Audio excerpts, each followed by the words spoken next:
I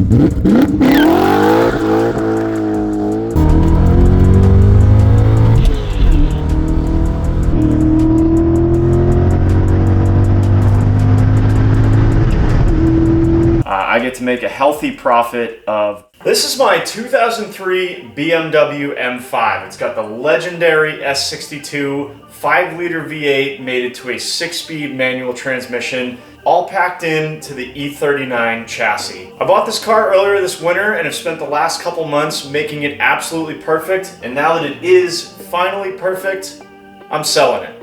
Hopefully for a big profit. But let's back up a little bit, see how we got here. Looking for a quick winter project, I loaded up the truck and trailer, grabbed some cash, and headed down through Boston to the South Shore to take a look at this E39 M5.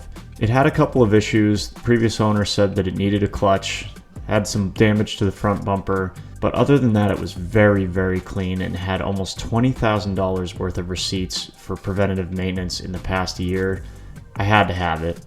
We shook hands at 18.5, I loaded it up and headed back home. This was my first BMW in almost 15 years and my first E39, so I was excited to check it out and experience the S62 V8 that so many people seem to love.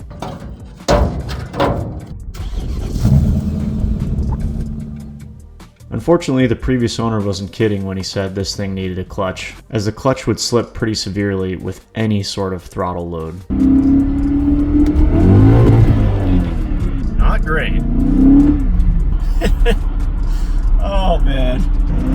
That's not tire spin. The car was okay to cruise around, but that was about it. So with that, I wasted no time, pulled it into the garage, and got right to work replacing the clutch.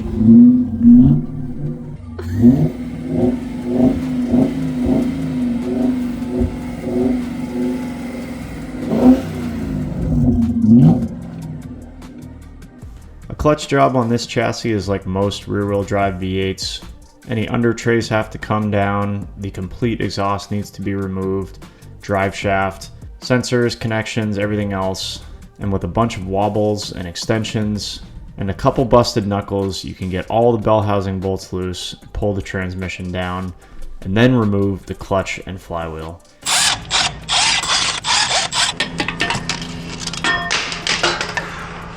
While I waited for my new clutch to show up from Rock Auto, I decided to get to work on the cracked and damaged front bumper. So I pulled that off and started the process of disassembly, getting ready for the repair. Using my new plastic welder, I was able to repair the crack in the front bumper, and along with a little bit of epoxy, some primer, and a bunch of sanding and bodywork, I had completely repaired the crack and it was ready for paint. About this time, all of my clutch parts showed up, including a brand new OEM clutch, dual mass flywheel, and all the associated things that you do while you're in there, like a rear main seal, a new clutch fork, new pilot bearing. All of that was done. I replaced a leaking clutch line, bled that system. With all the parts in order, it was time for reassembly. Put the new flywheel on, new clutch on, all the while you're in there stuff. Tossed the transmission back in, and with that, the clutch job was complete. I was just about to change the oil so that we could fire up the car and test it when I realized that the drain plug for the oil pan was stripped, which is a somewhat common issue on these cars. So I got a helicoil kit and a new gasket to fix that. Got everything put back together, put 8 quarts of liquid moly in the car, finished reassembly of the exhaust and everything else, fired it up, and the car moved under its own power with its brand new clutch.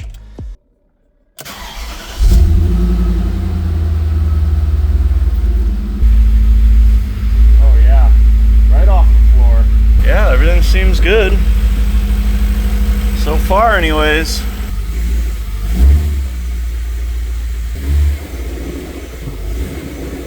Unfortunately, at this point, winter had fully moved into the Northeast and we were absolutely buried in snow and salt.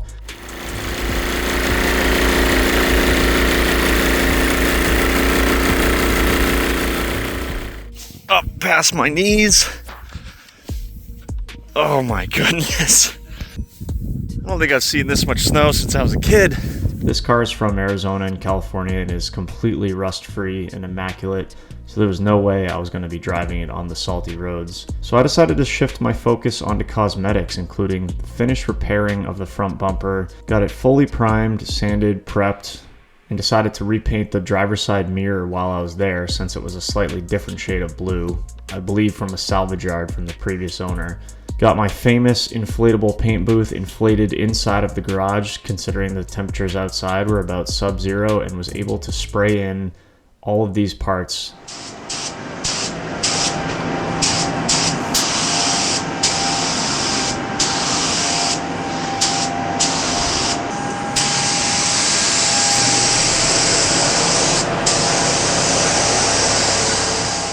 Other than a couple of runs, the bumper came out really good. While I waited for that to cure, I decided to turn my attention towards the interior, which was fairly mint with the exception of a tear in the driver's side ostrich leather. This is a very hard to find seat cover. I went to a local upholstery shop and got a quote for over $500 to get it somewhere close to the original finish, but thankfully one of you guys, a viewer, had a complete seat back from a passenger seat, which is exactly the same as the driver's seat. I was able to swap the seat backs fairly easily and also fix the very common E39 seat twist issue by reclamping the cable at the seat base, and with that we had a perfect driver's seat. Once the paint on the bumper was cured, I started with reassembly, including installing the fog light bezels and new fog light bulbs, and then all the associated bumper support brackets and grills and things like that. It was at this point that disaster struck. I was literally getting ready to get the freshly painted bumper installed on the car when I hit it with my hip, knocked it off the body stand, it fell off. Not only did it scratch my fresh paint, but it re-cracked the area that was cracked before and cracked in a couple of other places. At this point, the bumper was junk and I was pretty pissed off. I cannot believe that this just happened. Probably 8 hours of work down the drain. What's this thing made of anyways?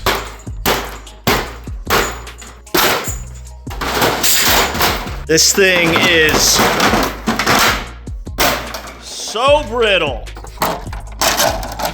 Before making things worse, I decided to try and shift my attention to the interior and install a OEM looking radio that would replace the very aftermarket looking Kenwood unit that came in the car.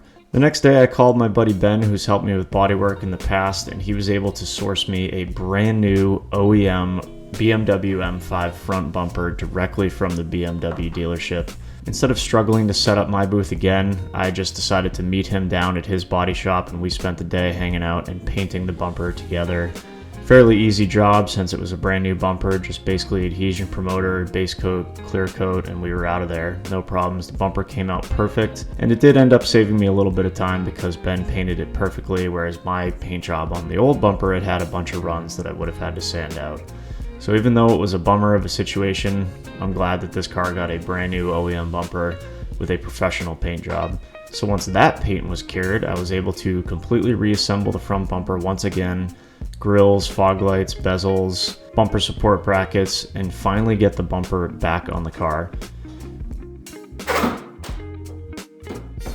For the brand new front bumper, I knew I had to replace the OEM disintegrating front splash guards, as well as one of the damaged pork chops that was likely damaged at the same time that the front bumper was. Those pork chops are over $600 from BMW.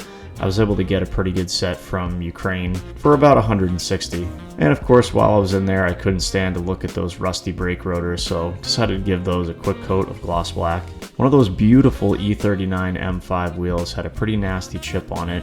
I decided to see if I could figure out a way to touch it up. First attempt was not so good, ended up being way darker and was a pretty obvious repair. Second time around was much better. Was able to blend it, use a couple different coats of paint, and get an absolutely perfect match on the touch-up of that wheel. At this point, the mechanicals of the car were 100%, and the cosmetics pretty much were too, with the exception of the car desperately needed a full paint correction. So I did the works. A full wash, clay bar decontamination, full interior detail and scrub down decontamination, ceramic coated the leather seats, cleaned every single surface. The interior really came out fantastic. It looked like we took a time machine back to 2003 and this thing was on the showroom floor. Then it was time to turn my attention to the paint. This thing was full of swirls and scratches and holograms and just years of road abuse. But I knew that it could be brought back. I did a 2-stage correction with a heavy cut compound and heavy cut pad, then came back and polished all of that out. Then once all of the defects, or about 95% of the defects, were out of the paint, I sealed it all in with Eonon ceramic coating. The results were absolutely spectacular. With that, the car was 100% mechanically and cosmetically sorted and was basically done. My list was complete. But unfortunately the roads were still salty and it was still winter. So I pretty much threw a cover on the car and decided to focus on other projects like the E63 and my 1969 Camaro. That is until last week when I took it out and drove it, compared it to my E63 AMG as a daily driver, to which me personally, I think the E63 is a better daily driver, but man, this M5 is a fun weekend vehicle and you can't beat that 6-speed. And that brings us to today.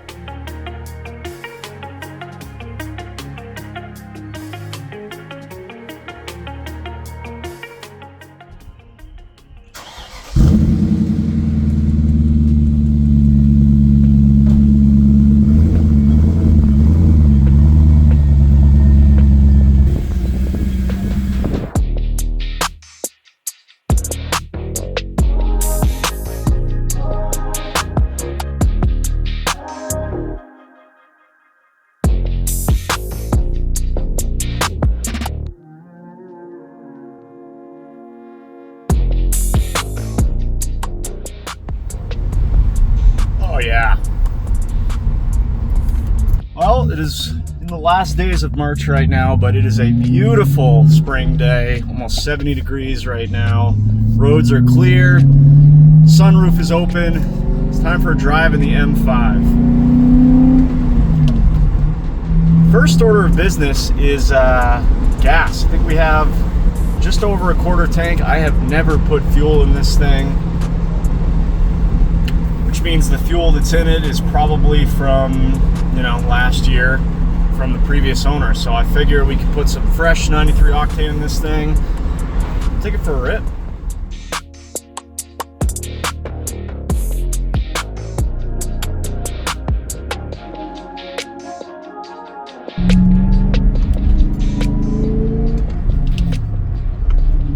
And there's nothing better than rowing gears on a sunny day. Especially if you live in, New England or the Northeast or any of the northern states where you don't get to do it for 4 months out of the year. I actually did take the C6 Z06 to its first car show of the year yesterday, only because it was right down the street. It was like 29 degrees when I left the house, but I said, you know what? I didn't go to a single car show last year, so I'm going to change that this year. Let's get started early. Pulled the cover off the Z06 and pulled that thing out, so.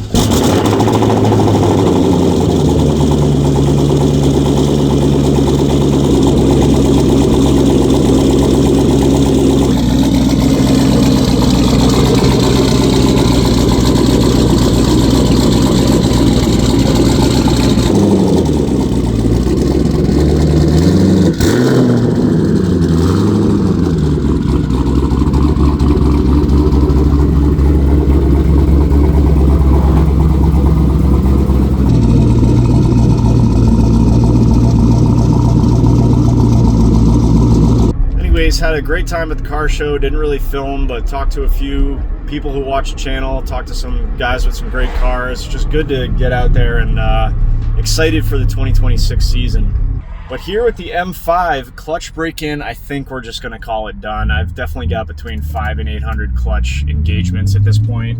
Probably 100 miles of driving and very strict back roads, upshifting and downshifting to every stoplight. Plus, it seems like she's holding just fine, so. Woo! This thing is so much fun.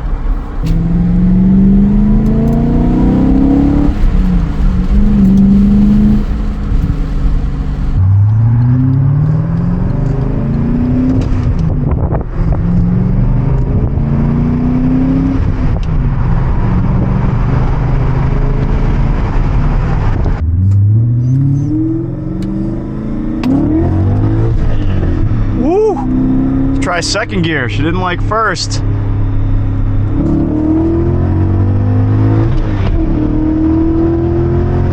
Woo-hoo-hoo!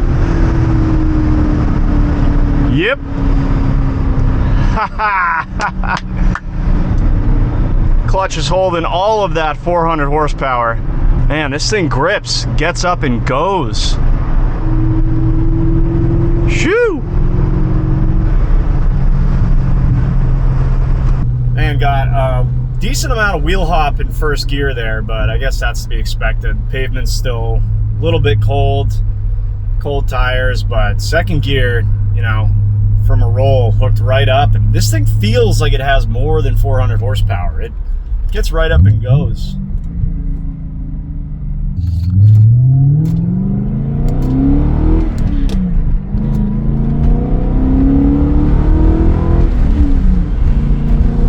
Man, does it sound good too. Like I said, this exhaust is really, really nice.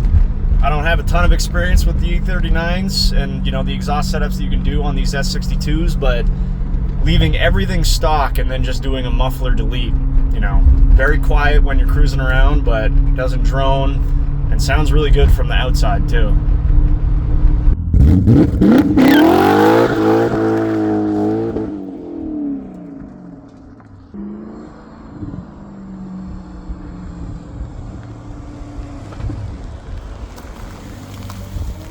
Just wanted to make sure she was posy. Confirmed. She draws 11s. But I really can't do too many more of those because technically it's not my car anymore.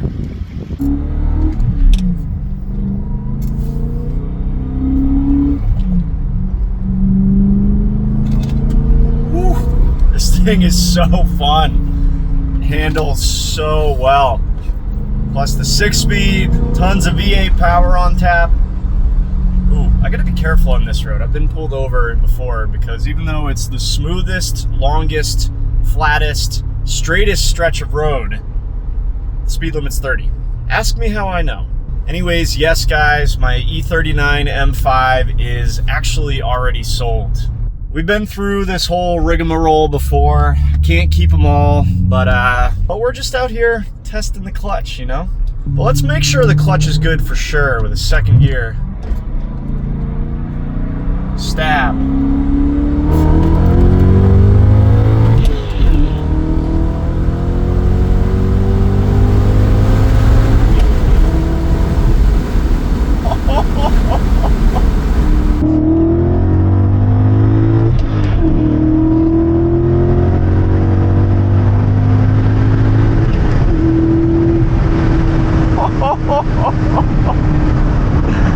Rowing gears, baby. Close up the sunroof so you guys can hear me. But yes, guys, the E39 M5 is sold. It actually sold to one of you guys. As I alluded to in the last video, I've been working with a buyer who reached out a little while ago about buying this thing because, as you guys know, a lot of the projects on the channel are just that. They're a project that once I'm done, I need to get rid of it in order to make room for the next one. I have a 4-bay garage, and right now it is completely full, and may or may not have the next project already on the way. Just wanted to get out today, get a few miles on this thing, know for sure that the clutch is good with some wide open pulls, and it feels incredible. We're cruising on the highway right now, 70, 6 gear. But yeah, truth be told, it's sold, so I don't really want to drive it too much more. Just wanted to make sure that it was good to go. But we do have one more thing left that we need to do. So we're going to go back to the garage right now. We're going to do that, and then we can get into the cost breakdown. This one is kind of an interesting one, but it went exactly to plan, knock on wood, unless something blows up in the next 1 mile. But this is exactly what I wanted, a quick winter project. So let's get back to the garage, do a little bit of work, and then we can get into the finances and you know, what I have into this thing, what we sell it for, and did I make a profit? I am burning up right now. Why is the passenger heat set to 90? Chill out.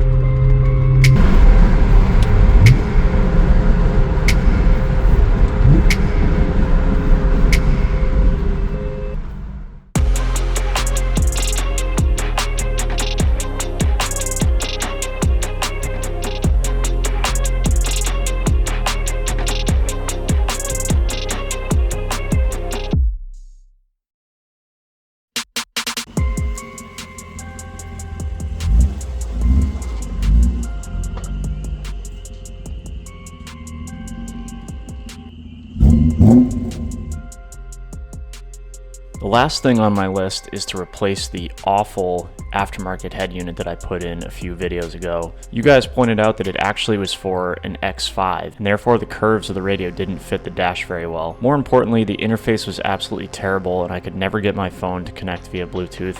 The volume button was finicky, just overall not good. Thankfully, my friends over at Eonon got me the correct radio for the E39, and I'm psyched to get this thing in.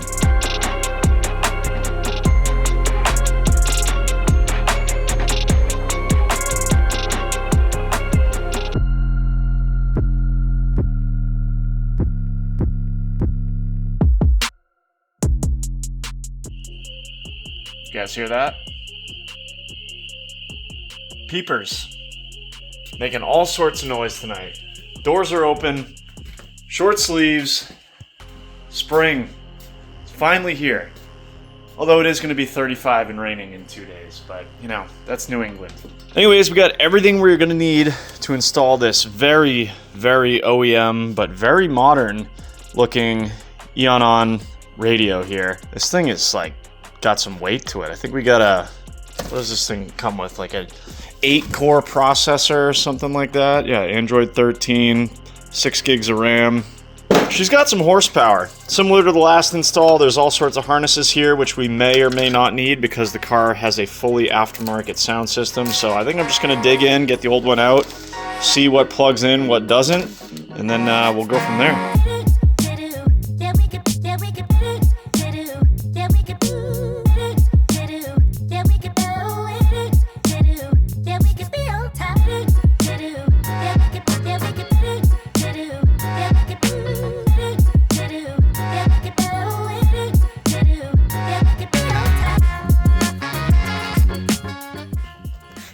See, you guys were right. This one, for some reason, the guy or one of the previous owners ordered this radio for an X5, which you can see how curved that faceplate is compared to how mostly flat this one is. So, should fit much, much better. Now I get to undo all the wiring that I did for this one and make this one work. Should be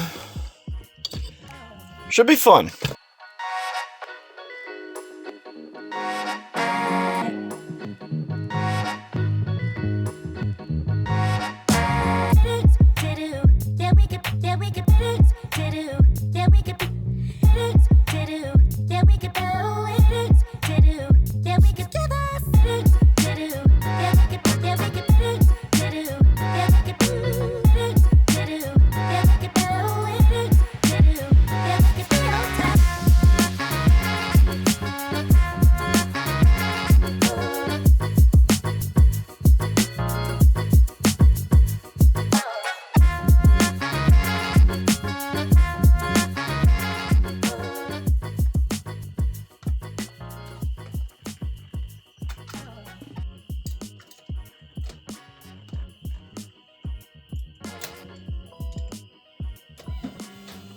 Hey-oh!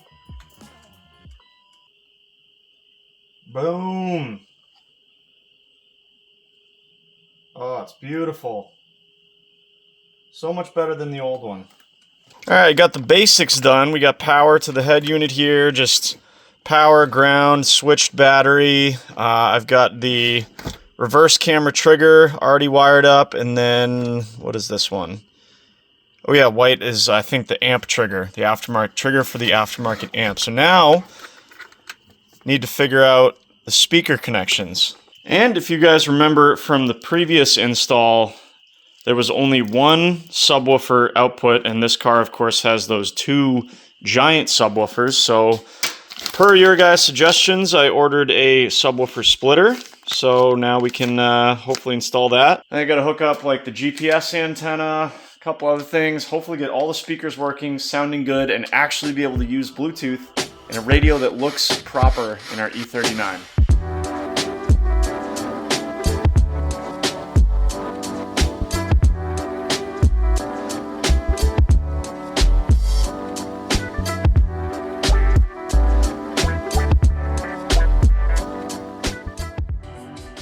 Hey!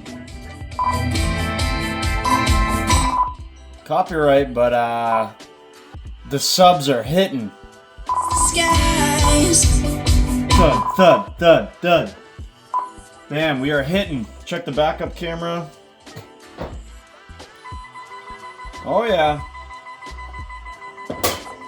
Alright, well I know it looks like a rat's nest right now, and that's because it is, but a lot of this is designed for the factory. This is supposed to be plug and play if you still had your factory radio in your E39, which I don't, but I'm going to leave a lot of this just in case someone ever wanted to put, you know, the factory wiring and connectors and stuff back in. But a lot of this is just power, ground, extra harnesses for, you know, front-facing cameras and whatever else you want to put on this thing. Here's all the wiring for the speakers. You got front, left and right, rear, left and right, and got my splitter in there. So now both of our rear subs work. They are slamming for a factory sub. Of course, I can't really show you that because it'll copyright, but we've got the very expensive, I think they are, I can't remember the brand of the speakers that's in this thing, but we got these ones firing back here.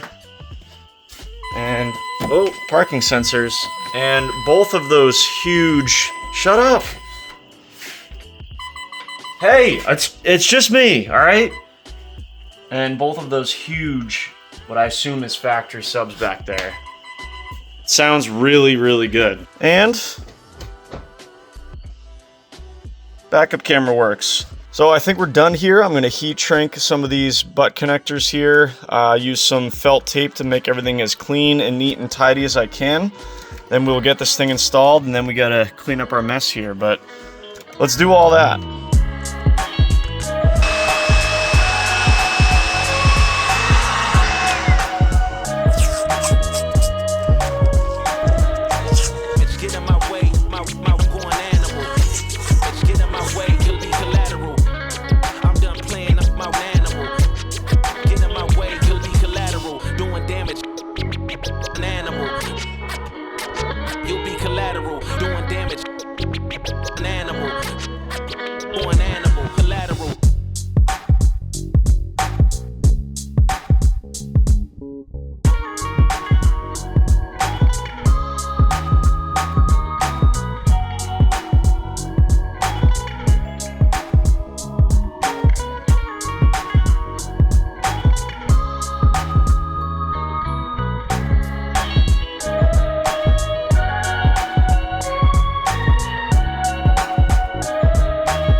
Boom! How much better does that look? Got the latest and greatest in apps and touchscreen and Android Auto and Apple CarPlay and everything else. We could even watch YouTube if we wanted to. And yet, you turn it off, and you'd never know that that wasn't the original radio from 2003 in this thing. And again, I can't play any music right now, but I can assure you, the system in this thing slaps. Those two subs back there are awesome. The speaker clarity is awesome. You turn it way up, it doesn't distort. The system is dialed. I wish I figured this out when I first started driving this thing. That other head unit was complete junk. Not only did it not look right, and you guys pointed that out, so thanks for pointing that out, but it just never sounded right. This one connected up to my phone, Bluetooth immediately. You can do Android Auto, Apple CarPlay. The backup camera worked immediately. Everything just worked. Just like the Eonon head unit that I got in my Lightning. I've been really happy with how they work. The price is good. So if you guys want to get one for your E39 that looks factory, like old school, but has all of the newest technology, check out the link in the description. I'm going to have all that info down there so you guys can do this too.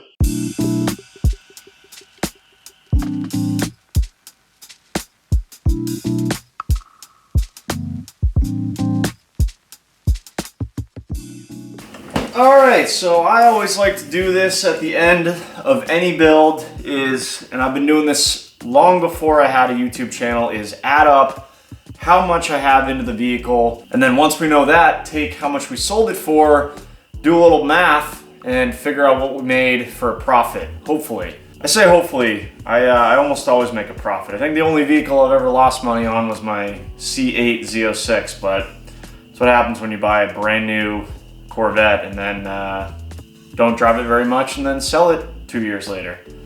I digress. If I pull up my handy dandy spreadsheet that I've had for many, many years keeping track of this stuff, this vehicle is no exception. Let's figure out what we got in this BMW M5. So this one's gonna be pretty quick because it really did not need that much. This car was super clean when I found it, but you guys know me, I keep track of just about everything so we know how much we have into this thing. So, what did I buy this thing for? Oh yeah, $18,500. So I think this thing was advertised for like $20,000. And then I called the guy and he was like, it does need a clutch, which was not mentioned in the ad, but he was upfront about that on the phone, which is a big deal. I went down and looked at it. It was obviously super clean, so I kind of fell in love with it, and we met at $18,500. So I think that's a great price for this car.